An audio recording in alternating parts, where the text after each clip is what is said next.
سے چھپا کے نہیں رکھی۔ فرمایا کل من علیہا فان، سب فنا ہو جائیں گے۔ بنانے والا کہہ رہا ہے، مجھ اور آپ کو پیدا کرنے والا کہہ رہا ہے۔ اگر کوئی پردھان کہے تو ہم سوچیں کسی کی جلن میں، ہماری جلن میں، پنچ کہے تو ہم سوچیں ہم سے کوئی ان کا اختلاف ہو گیا ہے۔ اگر کوئی لیڈر کہے تو ہم سوچیں گے کہ کوئی نہ کوئی ہم سے اس کی سوچ میل نہیں کھاتی ہے، اس لیے کہہ رہا ہے۔ لیکن یہاں کوئی پنچ یا پردھان یا کوئی انسان یا پاور والا نہیں، بلکہ جو سب کو پاور والا بناتا ہے وہ مالک کائنات فرما رہا ہے۔ کل من علیہا فان، ہر چیز کو مٹنا ہے، فنا ہونا ہے، ختم ہونا ہے۔ بات کلیئر ہو گئی، نہ غریب رہے گا نہ مالدار رہے گا، بات کلیئر ہو گئی، نہ اونچ رہے گی یا نیچ رہے گی۔ قرآن مقدس کے اس فرمان سے بات صاف ہو گئی، نہ زمین نہ زمان نہ آسمان کچھ نہیں رہے گا۔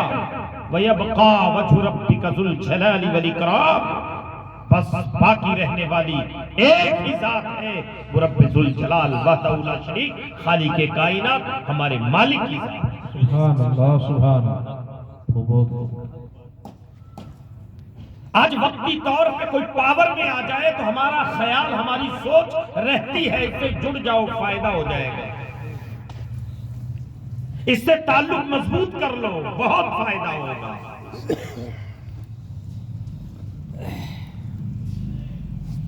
یہ ہماری سوچ ہے، لیکن پیارے آقا خیر الورا، راحت العاشقین، مراد المشتاقین، ہم سب کی جان سے زیادہ عزیز پیارے آقا ارشاد فرماتے ہیں، بقا تمہاری اس میں ہے کہ تم اپنے رشتے کو اللہ سے مضبوط کر لو، تم کامیاب ہو جاؤ۔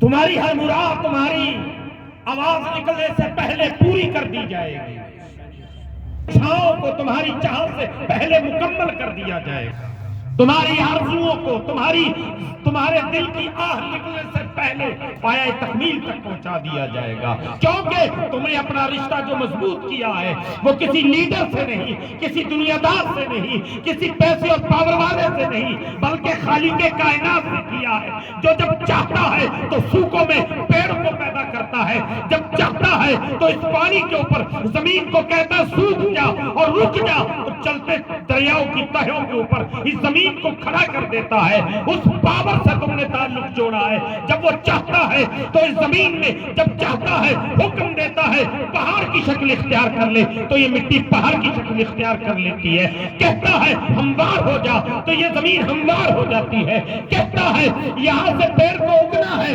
تو ارادہ فرماتا ہے، کل کہتا ہے وہ ہوتا جاتا ہے، جس کے کل سے دنیا کا میں ہم نے رشتہ اس سے جوڑا ہے، یہ رشتہ اس سے جوڑا ہے، بس ارادہ فرمایا ہو گیا۔ لیکن آج ہم کس سے جوڑ رہے ہیں؟ جس کو ہم اسی سے ہم امیدیں جوڑتے ہیں، جس کو ہم بناتے ہیں اسے جوڑتے ہیں، لیکن ہمارے تصور و خیالات میں وہ نہیں آیا کہ جس نے ہم سب کو بنایا اس سے رشتہ مضبوط کر لے۔ حضرت ذوالنون مصری رحمت اللہ علیہ ایک دن جا رہے تھے جنگل، ایک بستی سے نکلے، کیا دیکھا؟ ایک خوبصورت نوجوان بہترین محل تیار کر رہا، آپ کے ساتھ میں سلیمان بن جعفر رحمت اللہ علیہ تھے۔ آپ نے اپنے ساتھی سے فرمایا کاش یہ آخرت کے لیے اتنا خوبصورت محل بنا لیتا تو کتنا اچھا تھا۔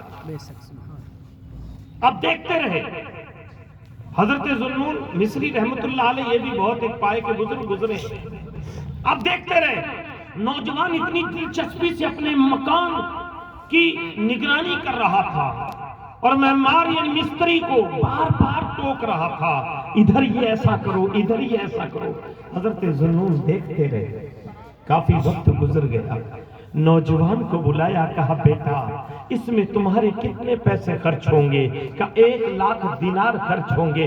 آپ نے فرمایا بیٹا میری بات غور سے سننا، اگر 1,00,000 دینار تم یہاں خرچ کر رہے ہو، لیکن بتاؤ اس مکان کو ہمیشہ رہنا ہے؟ کہا نہیں صاحب۔ کہا آپ کو ہمیشہ رہنا ہے؟ کہا نہیں صاحب، یہاں رہتا تو کوئی ہمیشہ نہیں ہے۔ کہا کہ پھر جس کو ہمیشہ رہنا نہیں ہے اس کے اوپر آپ 1,00,000 روپے لگا رہے ہو۔ آپ سنو، تم مجھے 1,00,000 روپے دے دو، میں تمہارے لیے ایک محل تیار کرتا ہوں، تمہارے لیے ایک محل تیار کرواتا ہوں۔ کہا کہ وہ محل ایسا ہوگا اس میں نکتہ چینی کی کوئی گنجائش نہیں ہوگی، وہ محل ایسا ہوگا اس میں ہر جگہ ضرورت کے مطابق، جہاں پیڑ کی ضرورت ہے، جہاں ہوا کی ضرورت ہے ہوا ہوگی، شہد کی ضرورت ہے شہد میسر ہوگا۔ اس محل میں ہر چیز جو تمہاری اچھا کے مطابق تمہیں چاہیے گی وہ میسر کی جائے گی، بس 1,00,000 درہم ہمیں دے دو۔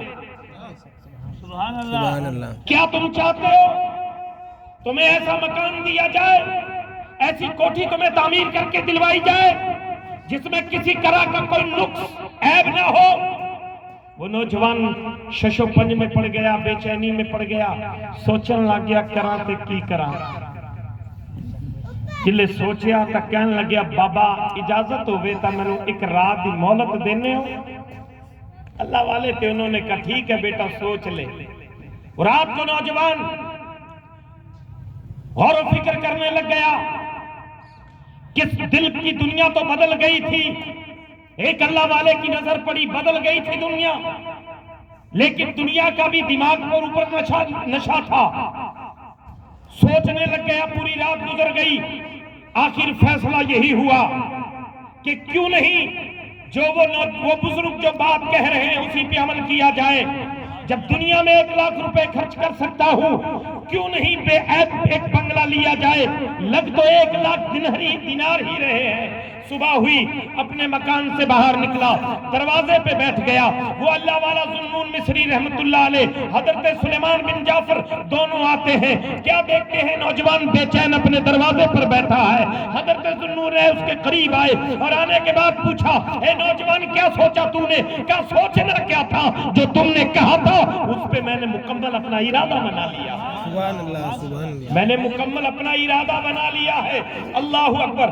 اس نے 1,00,000 دینار دیے اور حضرت ذوالنون اپنے گھر لے کر نہیں گئے اور وہ وہاں مصر کے بازاروں میں نکل گئے اور شام تک وہ سارے 1,00,000 غریب اور مسکینوں فقیروں میں لٹا دیے، لٹا دیے۔ لیکن جب اس نے 1,00,000 روپے دیے نا، ایک کاغذ کے اوپر پورا معاہدہ طے کیا کہ ہمیں ایک ایسا محل دیا جائے گا جس میں ہر خواہش کے مطابق چیزیں دی جائیں گی، سب کچھ دیا جائے گا، کوئی کمی نہیں ہوگی اور کوئی کمی نکال ہی نہیں سکتا، چاہے کوئی کتنا بڑا انجینئر کیوں نہ آ جائے۔ سب کچھ لکھ لیا گیا، دستخط ہو گئے۔ آج لوگ کہتے ہیں نا کس نے دیکھا ہے، کس نے دیکھا ہے؟ ارے رب کی ذات کی بات تو الگ ہے، رسول اللہ کی بات تو الگ ہے۔ ارے جب رسول اللہ کے غلام اپنے رب کی ذات پہ بھروسہ کر کے جو عہد کر لے، اللہ اس کو بھی مکمل کر دیتا ہے، اللہ اس کو بھی مکمل کر دیتا ہے۔ تمام چیزیں لکھ دی گئیں۔ کئی دن گزرے اور کئی دن گزرنے کے بعد حضرت ذوالنون کیا دیکھتے ہیں، مسجد میں گئے اور ایک مسجد پہ ایک محراب کے اوپر وہی تحریر، وہی کاغذ کا ٹکڑا چمک رہا ہے۔ جیسے ہی حضرت ذوالنون کی اس کے اوپر نظر گئی، اس کے اوپر ایک خوبصورت اشکر نمایاں تھے، جیسے مسجدوں میں گھڑیوں میں آج نماز کا ٹائم نمایاں ہوتا ہے لیکن ہر کسی کو نظر نہیں آتا ہے، ایسے ہی حضرت ذوالنون کی جب محراب کے اوپر اس کاغذ کے اوپر نظر گئی تو آپ کی لکھی ہوئی تحریر تو چھپی تھی، لیکن اس میں قدرت کی طرف سے جو تحریر نمودار تھی اس میں یہ لکھا ہوا تھا، ذوالنون جو تم نے وعدہ کیا تھا ہم نے اپنے بندے کا وہ وعدہ پورا کر دیا ہے، تم نے جو وعدہ کیا تھا، تم نے جتنا لکھا تھا اس سے ہم نے کئی گنا اتنا زیادہ عطا کر دیا ہے۔ حضرت ذوالنون نے وہ پرچی کو اٹھایا، اٹھانے کے بعد اسی وقت پیر واپس پلٹے، اس نوجوان کے گھر کی طرف گئے کہ اس نوجوان کو میں دے کر آتا ہوں، لیکن جب اس کے گھر کے قریب گئے کیا دیکھا کہ وہاں آہو فگا کی آوازیں بلند ہو رہی ہیں، وہاں آنسو بہ رہے ہیں۔ کیا ایک خوبصورت نظارہ تھا، وہاں کا نظریہ، وہاں کا ماحول بدلا ہوا ہے، وہاں لوگ غمگین بیٹھے ہوئے ہیں۔ پوچھا وہ نوجوان کہاں ہے؟ کہا اس کا کئی دن پہلے انتقال ہو چکا ہے۔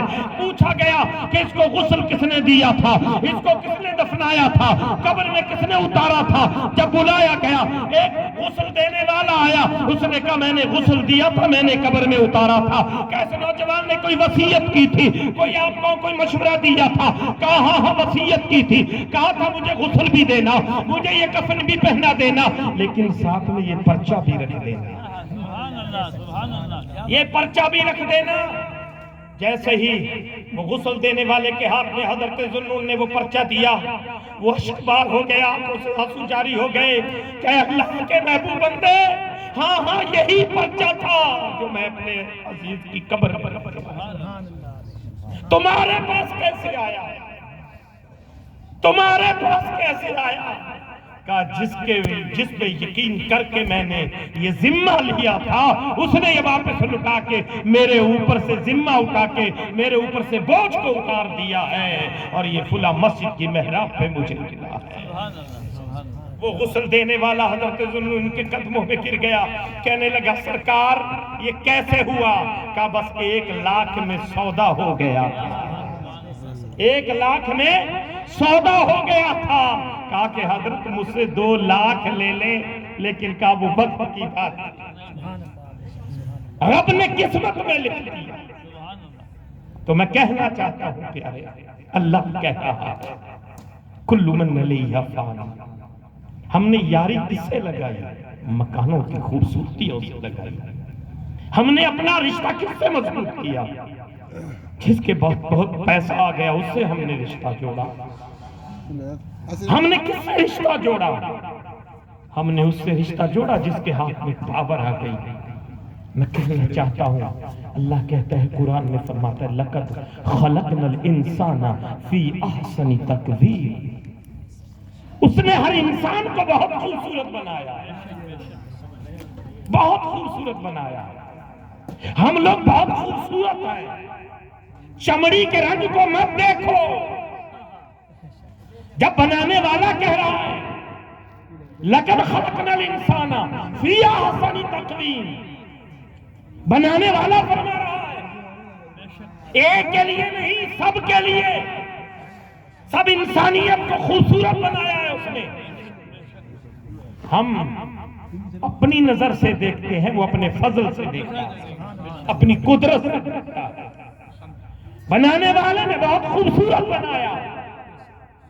مکان تو مستری بہت خوبصورت بنا کے جاتا ہے، اب ہمارے اوپر ہے ہم اس میں صفائی کیسی رکھتے ہیں۔ ہم گندگی مچا کے رکھتے ہیں یا پوچھا لگا کے رکھتے ہیں، یہی ہمارا حال ہے۔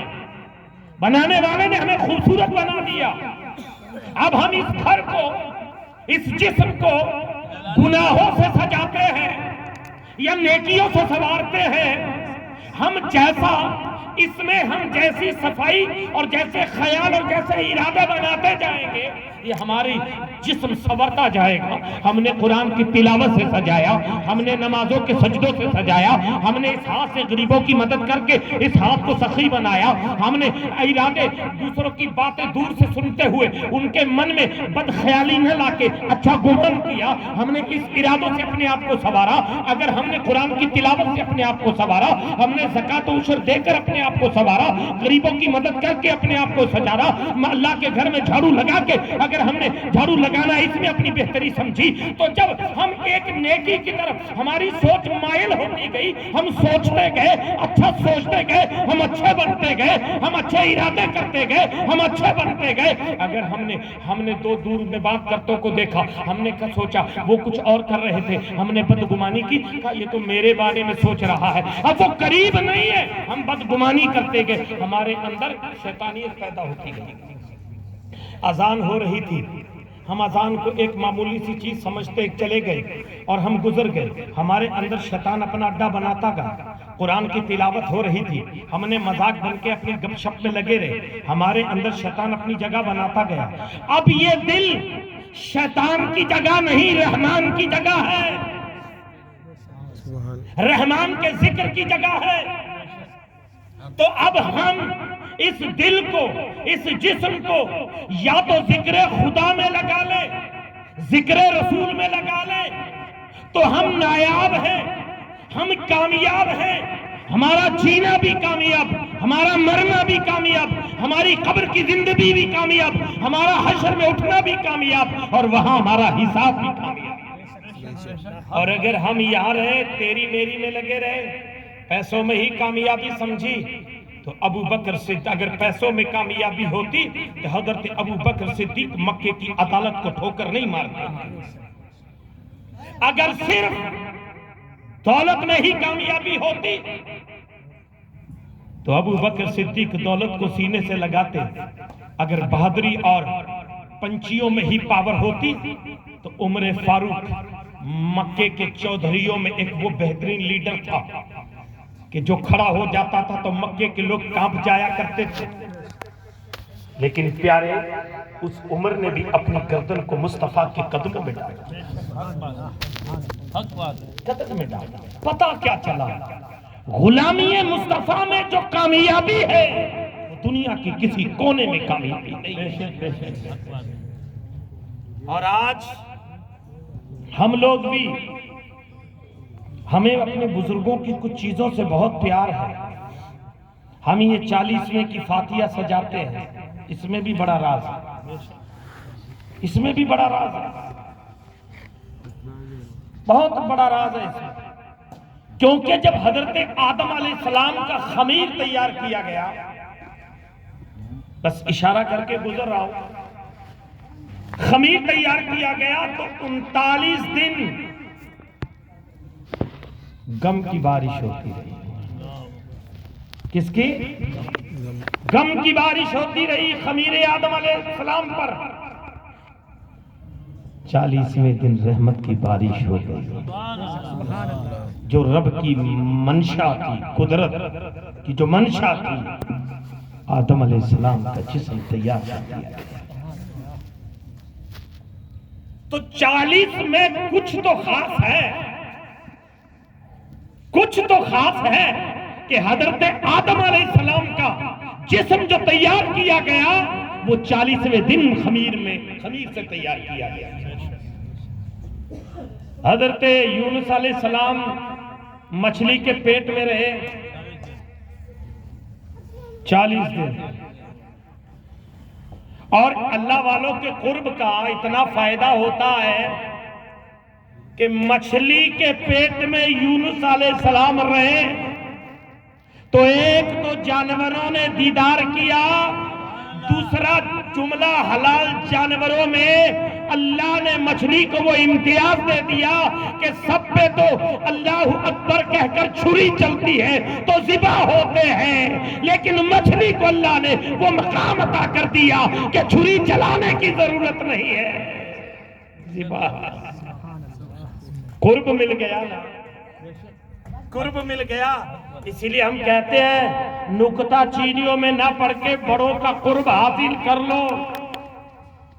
گھر میں ابا ہے تو ابا کا قرب، آپ نیتا جی باہر ہو سکتے ہو، ابا کے لیے نہیں، قرب بڑوں کا، گھر کا جو بھی بڑا ہے اس کا قرب، دین میں آؤ تو اللہ والوں کا قرب، مسجد میں آؤ تو امام کا قرب، محلے میں جاؤ تو نیک لوگوں کا قرب۔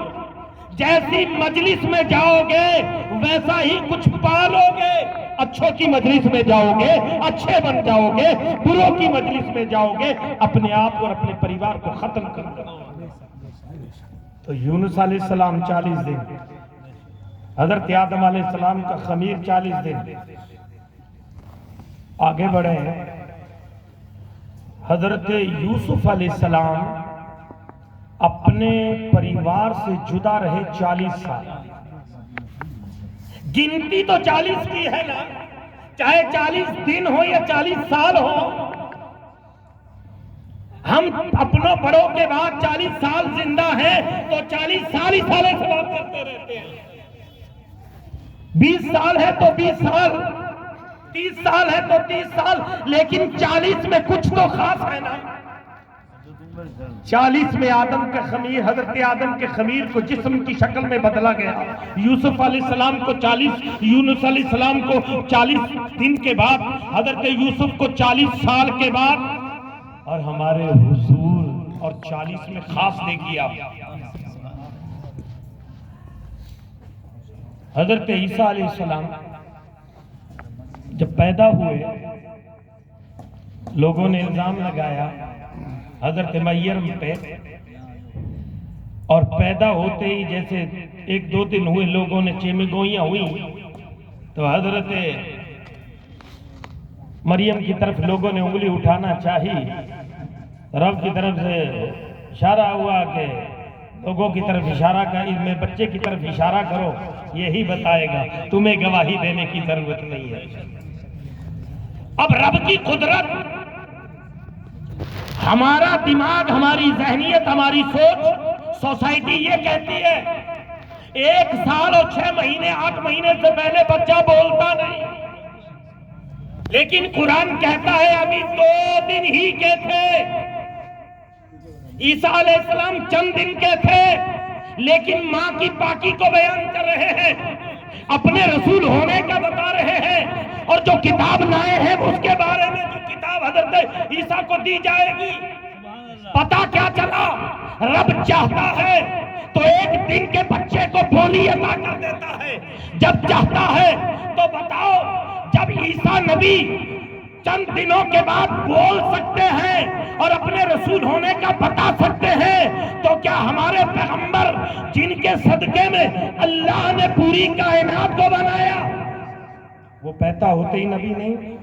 لیکن 40 سال خاموش رکھا، 40 سال، 10 سال ہوئے محبوب ابھی نہیں، 20 سال ہوئے محبوب ابھی نہیں، 30 سال ہوئے محبوب ابھی نہیں، 35 ابھی نہیں، جیسے ہی 40 ہوئے، اب نقشہ دیکھنا 40 میں سے کیسے بدلتا ہے، جیسے ہی 40 ہوئے مصطفیٰ پہاڑی پہ گئے، غار میں گئے تو عبداللہ محمد ابن عبداللہ تھے، پہاڑی میں گئے تو محمد ابن عبداللہ تھے۔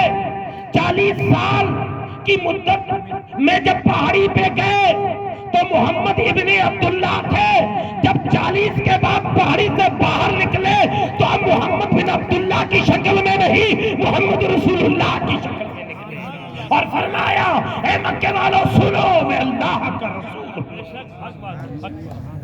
تو 40 میں کوئی تو خاص ہے نا، خاص یہ ہے کہ ہر 40 کے بعد رب کی رحمت اور فضل تو ہے، لیکن 39 دن غم کی بارش، 40 پہ خاص اللہ کا فضل ہوا۔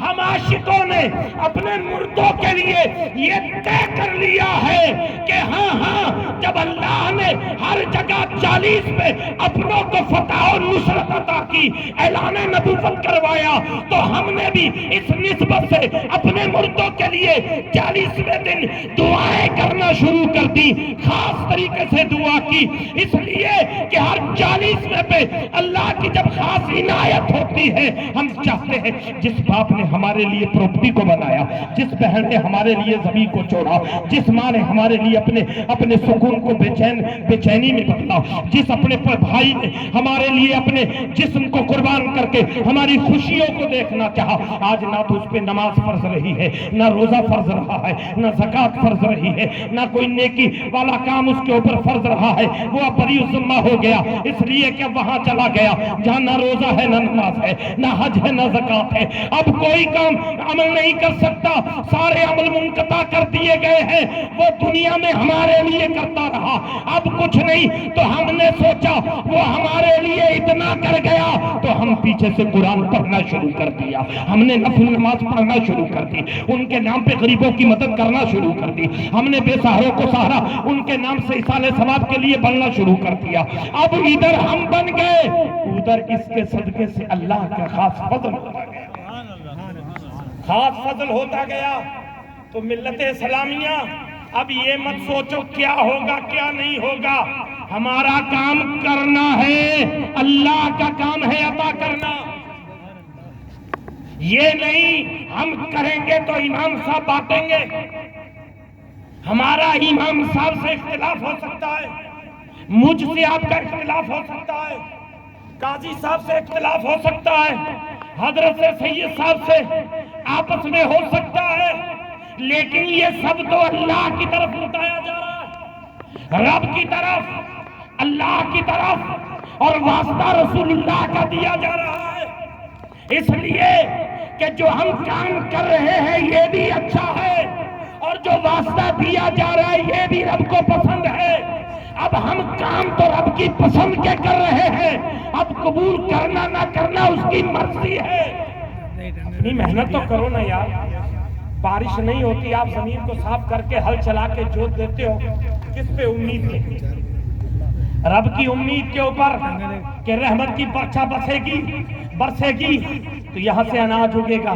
میں کہتا ہوں جس میں تمہارا فائدہ تھا وہاں تو تمہیں رب کی ذات پہ بھروسہ ہو گیا، لیکن جس باپ نے خون کو پسینہ بنا کر ہمارے لیے اتنی مشقتیں کی، ٹھنڈ کی رات میں وہ نہر کے پانی میں یا ٹیوب ویل کے پانی میں رات کی ٹھٹرتی رات میں ٹھٹرتا رہا، زمین کو سیراب کیا تھا کہ میرے بچوں کے لیے سرسوں کا اناج اگ جائے، میرے بچوں کے لیے گیہوں اگ جائے، اس سے پیسہ آئے میرے بچوں کو اچھے کپڑے پہنا دوں، میرے اچھے بچوں کے لیے اچھا پلاٹ لے کے اچھی بلڈنگ بنا دوں۔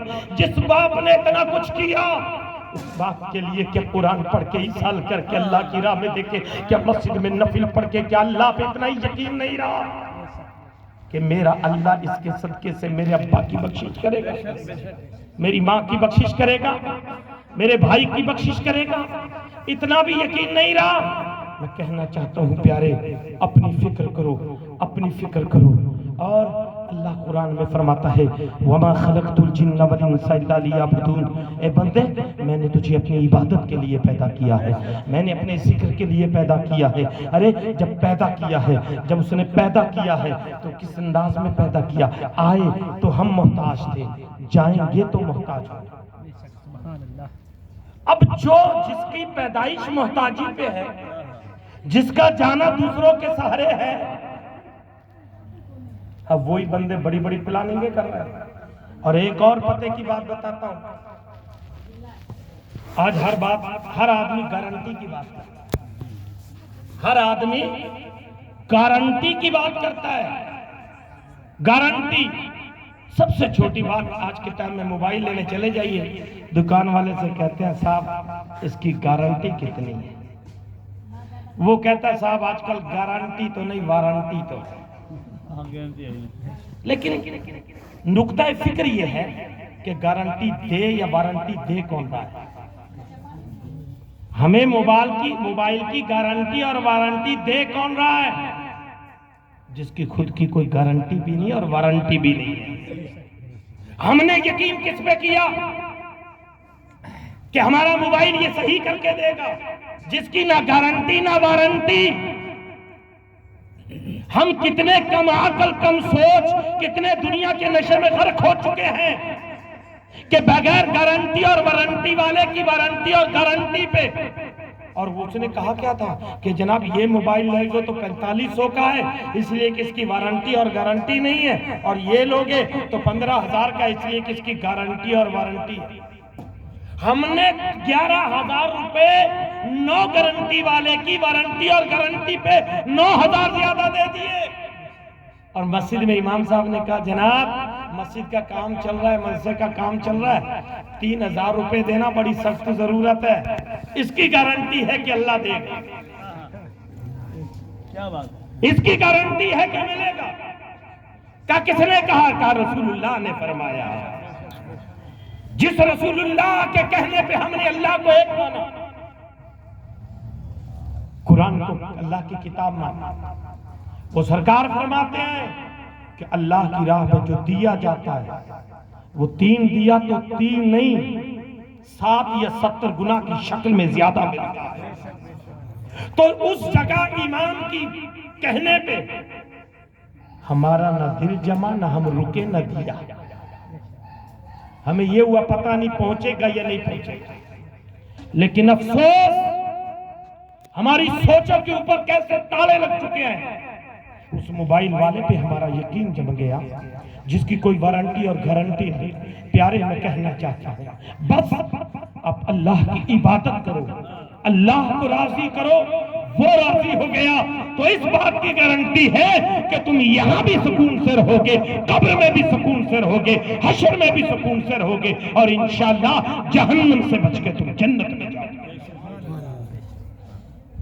اور ایک بات اور بتاؤں، آج اسلام آپ شہر میں بیٹھے ہو، یہ شکشا کا شہر کہلاتا ہے آج کے ٹائم میں، چاہے وہ دنیا بھی ہے دینی بھی ہے، الحمدللہ یہاں دین کا کام بھی ہو رہا ہے اور دنیا کا کام بھی ہو رہا ہے۔ لیکن میں آپ کو آپ کے قریب آ کے بات کہنا چاہتا ہوں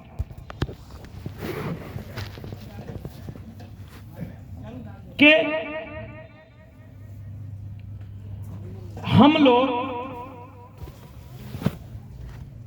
دنیا میں اتنے غرق ہو چکے ہیں، اتنے غرق ہو چکے ہیں کہ ہمیں کسی چیز کی فکر نہیں ہے۔ آج ہر طرف ہر لفظ مسلم کو ٹارگٹ کیا جائے اور ہم ٹارگٹ ہو جاتے ہیں۔ اس کا کارن یہ ہے کہ ہمیں گیان ہی نہیں ہے اسلام۔ اب میں جنرل بات آپ کو بتا رہا ہوں، کیا صرف ٹوپی لینے کا نام اسلام ہے؟ یا میں نے بڑا کرتا پہن لیا تو اس خوبصورتی کا نام اسلام ہے؟ امام صاحب صرف مصلی پہ کھڑے ہو گئے تو اس امامت کا نام اسلام ہے؟ یا آپ نے بہت بڑا زکوٰۃ کا بھنڈارا لگا دیا اس کا نام اسلام ہے؟ یہ تمام کام امام صاحب جس کے لیے آپ کو رات دن مدعو کر رہے ہیں، مسجدوں کو میناروں سے آوازیں لگ رہی ہے، اے دنیا والو آؤ آؤ کامیابی کی طرف، آؤ کامیابی کی طرف۔ ہم نے تو دنیا کی مارکیٹوں میں بیٹھ کر یہاں کے زمین کے پراپرٹی والوں سے مشورہ کیا کہ کون سا پلاٹ میں لینے میں ہماری کامیابی ہے، زمین کے وپاریوں سے ہم نے کانٹیکٹ کیا کون سی زمین خریدنے میں ہماری کامیابی ہے، ہم نے بزنس مینوں سے مشورہ کیا کون سا بزنس کیا جائے تو کامیابی ہے۔ لیکن جب ہم نے مسجد کے مولوی سے پوچھا جناب آپ بھی ہمیں کون بتائیں کامیابی ہماری کیا کون سی زمین خریدنے میں ہے، کون سا اناج خریدنے میں ہے، کون سا کپڑا خریدنے میں ہے، تو مسجد کا امام تو ایک ہی بات کہے گا جناب ابھی تم کامیابی کے کاف سے ہی واقف نہیں ہو، کامیابی تلاش کرتے ہو تو ہم تو 5 وقت مسجد کے ان لاؤڈ اسپیکروں سے آواز دی جا رہی ہے دنیا والوں کو، صرف مسلمانوں کو ہی نہیں ہر ایک انسان کو آواز دی جا رہی ہے انسان بن جاؤ اور کامیابی حاصل کر لو۔ کہا امام صاحب کہاں دیتے ہو؟ آپ تو کہتے ہو اللہ اکبر اللہ اکبر۔ کہا ہاں ہاں یہی تو کامیابی کا اعلان کیا جاتا ہے۔ کہا کیا؟ کہا ہم کہتے ہیں اللہ اکبر اللہ اکبر کہ اللہ وہ ہے جو سب کا پالنہار پیدا کرنے والا سب سے بڑا ہے۔ اشہد ان لا الہ الا اللہ۔ دوسری بار ہم کہتے ہیں اس بات کی گواہی دی ہے رسول اللہ نے، حضور نے اس بات کی گواہی دی ہے کہ وہی ہے جو کامیابی دینے والا ہے، وہی ہے صرف کہتے ہیں اشہد ان محمد رسول اللہ، اور گواہی اس نے دی جو محمد اللہ کا رسول ہے۔ پھر کیا آگے گواہی دی؟ توجہ چاہتا ہوں، حی علی الصلاۃ، حی آ جاؤ نماز کی طرف، اپنے شیش کو جھکا دو اس رب کی بارگاہ میں جو سارے سنسار کا رچیتا ہے، سب کو زندگی و موت دینے والا، روزی دینے والا۔ حی علی الصلاۃ، اس شیش پیشانی کو جھکاؤ اس کی بارگاہ میں، نماز میں آ جاؤ۔ اس نے سوال کیا نماز میں ملتا کیا ہے؟ نماز میں ملتا کیا ہے؟ کہ حی علی الفلاح، آؤ تو صحیح، نماز ہی میں تو کامیابی ہے، اس کے ذکر میں ہی تو کامیابی ہے، اس کے یاد کرنے میں ہی تو کامیابی ہے، جو تمہیں زندگی دے رہا ہے اس کو یاد کرو گے تو کامیابی ملے گی۔ اللہ اکبر کا کون دے گا کامیابی؟ پھر کہا اللہ دے گا۔ اللہ دے گا، لا الہ الا اللہ۔ جو اس کے علاوہ کوئی کامیابی، وہی اکیلا ہے، سب اس سے ہے، وہ کسی سے نہیں ہے۔ نہ اس کی شکل ہے ہماری نظر میں، نہ صورت ہے، صورت و شکل سے جو پاک ہے وہی پروردگار ہے۔ حق بات ہے۔ یہ تو بات ہو گئی دعوت، لیکن اس امام کی بیچارے کی، مولوی جی کی بات پہ کرتا غور کون؟ لیکن اسلام کس کو کہتے ہیں مجھے یہ بتانا ہے۔ اسلام ڈکشنری میں، لغت میں، اگر آپ اسلام کے میننگ اور معنی دیکھو گے تو اس کے شانتی کے، امن کے، چین کے، سکون کے، جس کی چھتر چھایا میں آ جاؤ تمہیں وہاں سکون مل جائے۔ آپ نے سوشل میڈیا پہ جو سنا وہ دین نہیں ہے، جو محمد رسول اللہ نے دین دیا وہ دین یہ ہے۔ میرے نبی نے فرمایا کوئی تم پہ حملہ کر دے، تم پلٹ وار کرو، لیکن تم نے پلٹ کے جب دیکھا تو ایک بوڑھی عورت ہے، تمہارے دھرم کی نہیں دوسرے دھرم کی ہے، میرے نبی نے فرمایا اپنے ہاتھ کو روک لینا، اس عورت پہ حملہ مت کرنا، اس لیے کہ ہو سکتا ہے بوڑھی ہے تو تمہاری ماں کی عمر کی ہو۔ میرے نبی نے فرمایا اگر جوان عورت ہے، ہو سکتا ہے تمہاری جو ہے بیوی یا تمہاری بہن کی عمر کی ہو، بچی ہے، ہو سکتا ہے تمہاری بیٹیوں کے عمر کے برابر ہو، تم کسی دھرم کی بیٹی، ماں اور بچی پہ ہاتھ مت اٹھانا، اس لیے کہ تمہارے گھر میں بھی ماں بہن ہے۔ کہا سرکار وہ تو ہم پہ حملہ کر رہا ہے، ہم پہ وار کر رہا ہے۔ ہمارے نبی نے فرمایا کہ مقابلہ اپنے مقابل سے کرو، بچوں اور عورتوں سے مت کرو۔ جو نبی یہ پیغام دے وہاں دہشت گردی آ سکتی ہے، وہاں انتشار آ سکتا ہے، ہم نے پڑھا ہی نہیں۔ اب سنیے، اسلام کوئی ایک گھنٹے کے نام کا نہیں۔ آپ نماز پڑھتے ہو 5 ٹائم فرض ہے، حضرت امام صاحب بیٹھے ہیں، مولانا کرم صاحب، قاضی صاحب بیٹھے ہیں، سید صاحب بیٹھے ہیں، سب جوڑ لیں، آپ لوگ جوڑ لیں۔ آج کل دنیا میں گنت تو سب کی بہت تیز ہے۔ 5 ٹائم اگر ہم نکالیں تو 15 منٹ حضرت نکالیں تو کتنے؟ 75 منٹ ہو گئے۔ صرف 75 منٹ اللہ کو دینے ہیں، کتنے؟ 24 گھنٹے میں 75 منٹ کس اللہ کو؟ جو ہمیں سانس دے رہا ہے، اندر ڈالتا بھی ہے نکالتا بھی ہے، جو کہتے ہیں نا ہمارا بہت ذمہ داریاں، کام نہیں چلتا، ہم اس کی بارگاہ میں جھکنے کی دعوت دے رہے ہیں۔ اگر اس نے روک دی سانس، کون کرے گا آپ کا کام؟ جس آنکھوں سے آپ دنیا کا نظارہ کر رہے ہو، ان خوبصورت آنکھوں میں جو روشنی دے ہے جس نے، اور جو دے رکھی ہے جس نے، جو دے رہا چلا رہا ہے، اس کی بارگاہ میں جھکا رہے ہیں۔ چلیے بات لمبی نہیں کروں گا، اب آگے چلیں۔ یہ پہلا فرض ہے، اس کے بعد روزہ ہے، یہ سال میں 1 مہینے 360 دن میں کتنے؟ صرف 30 دن اللہ کی، تاکہ اس کے اندر جو گندگیاں اور تمام چیزیں جمع ہو چکی ہیں۔ آج تو کمپنیاں کہہ رہی ہیں کہ 1 سال بعد گاڑی کو کمپنی میں لے کے آؤ، عرب میں تو مشہور ہے 1 سال بعد آپ کو فٹنس کروانی پڑے گی۔ ارے آج دنیا کی کمپنیاں گاڑیوں کی فٹنس کریں تو ہم کروائیں، لیکن رب کائنات جس نے ہمیں خوبصورت بنایا اس نے ہماری فٹنس کے لیے 1 مہینے کے روزے رکھے، اس میں ہم کہتے ہیں ہماری باڈی کام نہیں کرتی۔ گاڑی فٹنس کیوں کراتے ہو؟ چلان کٹ جائے گا اس لیے، چلان کٹ جائے گا اس لیے فٹنس کراؤ۔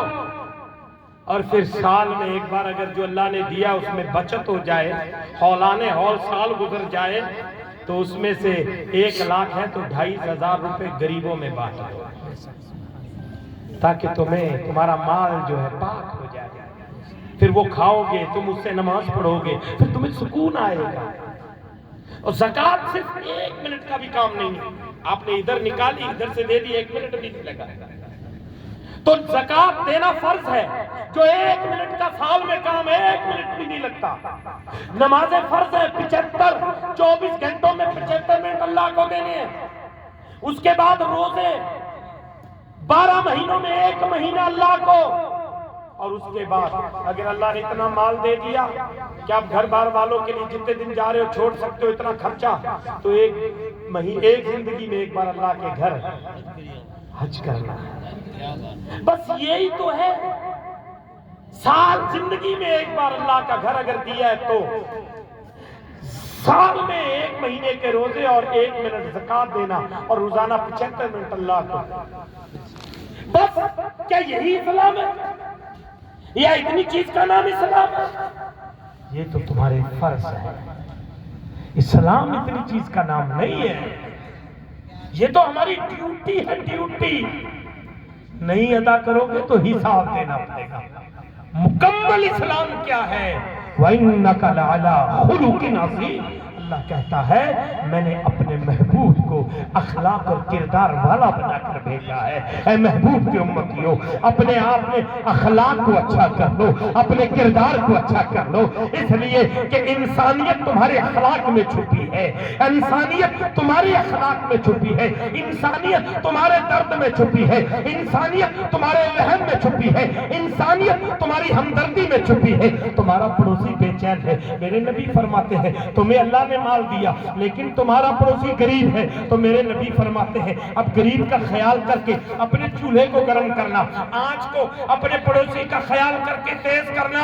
اگر تم نے چولہے کی آنچ پہ خوبصورت خوشبوئیں دینے والا کھانا پکایا لیکن تو جانتا ہے تیرا پڑوسی غریب ہے، یہ خوشبودار کھانا نہیں پکا سکتا، تو رسول اللہ آخر الزمان پروفٹ محمد صلی اللہ علیہ وسلم فرماتے ہیں تو اپنے چولہے کی آنچ کو تیز مت کرنا، اس لیے کہ وہ تیز آنچ پہ نکلنے والی کھانے کی خوشبوئیں پڑوسی کے گھر میں جائیں گی، اس کے غریب بچے اپنے ماں باپ کو فریاد کریں گے ہمیں بھی یہ کھانا چاہیے، ہمیں یہ پکوان چاہیے، اس کے پاس کوئی ذرائع نہیں ہے، یا تو وہ چوری کرے گا یا جھوٹ بولے گا یا غریب کا کسی کا حق مارے گا، جو کہ ناجائز ہے، جو حرام ہے۔ تو میرے نبی نے فرمایا تھا یا تو اپنا دل بڑا کر لینا تو چولہے کی آنچ کو بھی بلند کر دینا، کھانا پکانا پہلے پڑوسی کے بچوں کو دے آنا، پھر خود بھی کھانا پڑوسی کو بھی کھلانا، اللہ کی رحمتیں تیرے پہ نازل ہوں گی۔ اگر تیرا دل بڑا نہیں ہو رہا ہے، تو کنجوس بن گیا ہے، تو پھر اپنے چولہے کی دھیمی آنچ کو دھیما کر لینا،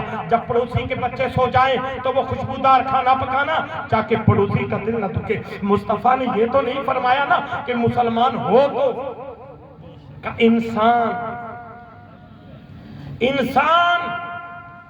تو اسلام تو وہ ہے جو انسانیت کا پاٹ پڑھاتا ہے، اسلام وہ ہے جو پڑوسی کے گھر میں خوشبودار کھانے کی خوشبو سے کسی کا دل دکھے تو اپنی خوشبو کو دبا دو۔ ارے اسلام کو سیکھو، ہاں سوشل میڈیا کے دین کو دیکھ کے اپنے آپ کو مایوس مت کرو کہ ہم کس میں ہیں، ارے ہم اس دین میں ہیں کہ جس میں 14 صدیوں سے جس کی پشت میں اللہ کے ولیوں کی پناہ ہے اور جس کے بانی رسول اللہ ہے، اور جس دین کے بانی کے آنے کے لیے عیسیٰ روح اللہ بھی دعا کرے، ابراہیم خلیل اللہ بھی دعا کرے، جس دین میں کے بانی کی غلامی میں آنے کے لیے عیسیٰ روح اللہ تمنائیں کرے، ارے جن کا واسطہ آدم صفی اللہ بھی دے، رسول اللہ کے غلام ہیں۔ لیکن میرے پیارے آج موت کا ڈر ہمارے اندر سے نکل گیا، نمازوں کا پیار ہمارے اندر سے نکل گیا، ہمدردیاں ہمارے اندر سے نکل گئیں، آج ہم نے دین کو پیچھے ڈالا تو دنیا نے ہمیں پیچھے ڈال دیا۔ میں کہتا ہوں کسی کے در در رونے کی ضرورت نہیں ہے، در در ٹھوکر مارنے کی ضرورت نہیں ہے، باادب بن جاؤ، مسجدوں کو اپنا جو ہے عبادت گھر تصور کر کے اس کا احترام کرنے لگ جاؤ، وقت پہ اٹھو، مسجدوں میں آؤ، اپنے گھروں کو جنگل نہیں بلکہ نفلی عبادتوں سے سجاؤ، صبح اٹھو قرآن کی تلاوت کرو، اپنے بڑوں کا ادب کرو، اپنے علماء کا ادب کرو، قسم خدا کی دین کے قریب ہو جاؤ، دنیا تمہارے قریب ہو جائے گی۔ میرے استاد صاحب مولانا یامین صاحب محتمم صاحب بہت عرصے تک یہاں بزرگ جانتے تھے، حقیقت سچی بات کہہ رہا ہوں، حضرت ایک ہی بات فرمایا کرتے تھے، بیٹا ایک بات یاد رکھنا، کبھی بھی اپنے آپ کو تم مایوسی کا شکار نہیں کرو گے۔ کہا تھا بیٹا دنیا کے پیچھے مت بھاگنا، پیسے کے پیچھے مت بھاگنا، پیسہ تمہارے پیچھے اور دنیا تمہارے پیچھے۔ اور جس دن تم نے دنیا اور پیسے کے پیچھے بھاگنا شروع کر دیا تم دنیا کو حاصل نہیں کر سکتے۔ اور بزرگوں نے دیکھا وہ جب تک آئے وہی پھٹے پرانے کپڑے جوتے، یہی حال تھا، یہی حال تھا۔ بارہ ہم نے کہا حضرت آپ لوگوں کے بیچ میں جاتے ہو، کیا عزت لوگ نہیں، وَتُعِزُّ مَن تَشَاءُ وَتُذِلُّ مَن تَشَاءُ، اگر اس نے چاہا تو مجھے ان پرانے کپڑوں میں عزت دلوا دے گا، اگر اس نے نہ چاہا میں کتنا ہی خوبصورت بن جاؤں وہ نظروں سے گرا دے۔ عزت کی توقع اور تمنا اللہ سے رکھو، کامیابی کی توقع اور تمنا رب سے رکھو، امیدیں جوڑ لو اللہ سے، سہارا بنا لو اللہ والوں کو۔ قسم خدا کی ہمارا رہنا بھی کامیاب ہے، ہمارا مرنا بھی کامیاب ہے، ہمارا قبر سے اٹھنا بھی کامیاب ہے۔ اور کہوں گا نواب بانو اس دنیا سے چلی گئی، اللہ تعالیٰ ان کی قبر کو غریق رحمت فرمائے۔ کہوں گا پیارے اپنی موت کی تیاری کر لو، مجھے بھی جانا ہے، آپ کو بھی جانا ہے، کچھ نہیں پتا ہمارے سانسیں کب نکل جائیں، ہم بے گنتی والے لوگ ہیں۔ کل من علیہا فان ویبقی وجہ ربک ذو الجلال والاکرام، ہماری ایک سانس کا بھی نہیں پتا ہے، ایک پل کا بھی نہیں پتا ہے، تو پیارے جس ایک سانس اور پل کا نہیں پتا ہے